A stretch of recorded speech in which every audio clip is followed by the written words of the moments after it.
सांगलीवरून मुंबईला आले, महाराष्ट्राच्या दलित चळवळीचा आवाज झाले। ते झाले दलित पॅंथर, वाघाप्रमाणे डरकळी फोडून ते झाले दलितांच्या चळवळीचा जागर।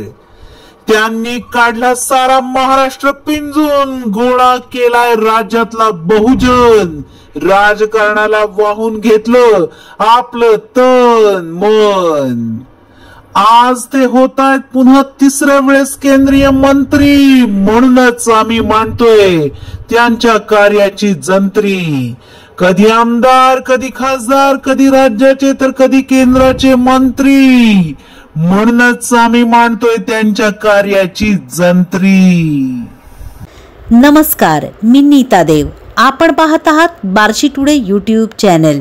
अगर कोई लेगा मेरे साथ पंगा तो मैं कर दूंगा तुझे रंगा, और अगर कोई अपमान करेगा मेरे नीले रंगा तो मैं गांव में आकर करूंगा दंगा।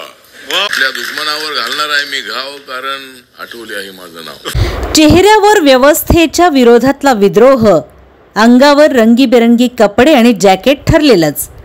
कार्यक्रम आणि भाषण कोणतंही असो, शीघ्र कविता हे त्यांचं वैशिष्ट्य होय।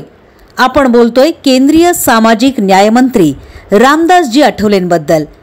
त्यांना रामदास आठवले कोण आहेत असा प्रश्न विचारला तर ते उत्तर देतात, रामदास आठवले कोण आहे, रामदास आठवले कोण आहे, अरे तो माणसाला जोडणारा फोन आहे।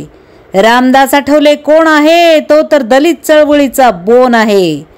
रामदास आठवले कोण आहे, तो तर दलित सवर्णांना जोडणारा झोन आहे। डॉक्टर बाबासाहेब आंबेडकर मराठवाडा विद्यापीठाच्या नामविस्तार आंदोलनात आठवले यांनी सक्रिय सहभाग घेतला होता। महाराष्ट्रातल्या इतर परिवर्तनवादी नेत्यांमध्ये त्यांचा आक्रमकपणा नेहमी उठून दिसला।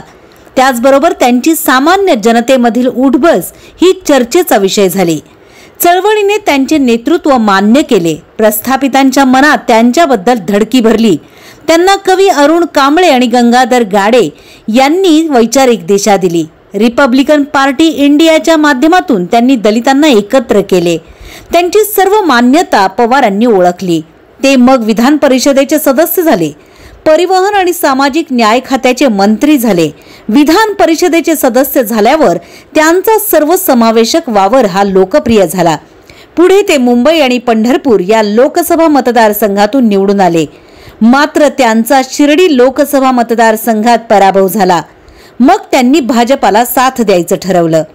मोदी, शहा, गडकरी आणि फडणवीसांच्याही कौतुकाची कविता त्यांनी केली। माननीय नरेंद्र मोदी जी और अमित शाह जी की बहुत ही अच्छी जम गई जोड़ी। माननीय नरेंद्र मोदी जी और अमित शाह जी की बहुत ही अच्छी बन गई है जोड़ी। फिर कांग्रेस वालों की और आप वालों की कैसे आगे जाएगी गाड़ी। कांग्रेस वालों जितनी बढ़ानी है उतनी बढ़ाओ दाढ़ी, लेकिन मोदी जी की बहुत ही है मजबूत बॉडी। महाराष्ट्राचे लाडके मुख्यमंत्री आहेत देवेंद्र फडणवीस। 10-15 वर्ष तरी मी करणार तुम्हाला अजिबात नाही। नरेंद्र मोदी जी के साथ दोस्ती करने की मेरे पास है कला, इसलिए कांग्रेस को छोड़कर मैं बीजेपी की तरफ चला। राज्यसभेत त्यांच्या कमेंट्स हास्य फुलविणाऱ्या ठरल्या। कविता हे त्यांचं वैशिष्ट्यच झालं। यंदाच्या लोकसभा निवडणुकीतही त्यांनी महायुतीला पाठिंबा दिला। आपली 2 जागांची मागणी त्यांनी अखेर मागे घेतली, पण त्यांच्या महायुतीवरील निष्ठेचं फळ त्यांना मिळालंय। तिसऱ्या वेळेस ते केंद्रीय मंत्री झाले आहेत, पण दलितांवरच्या अन्यायाबाबत त्यांनी आवाज उठवणं अपेक्षित आहे। राजकीय सत्तेमध्ये वाटा मिळविताना आपण शोषित वंचितांचे प्रतिनिधी आहोत हे जाणून सामाजिक न्यायाची चळवळ पुढे नेणं हे त्यांचं कर्तव्य आहे। वेळ पडली तर त्यासाठी मंत्रिपदाचाही त्याग करण्याची भूमिका त्यांनी घ्यावी हीच त्यांच्याकडून सामान्यांची अपेक्षा आहे। ते कविता छान करतात। या 1.5 दमडीच्या पायी माझा समाज विकला जाणार नाही हीच कविता त्यांच्या ओठावर असावी हीच अपेक्षा। जय भीम।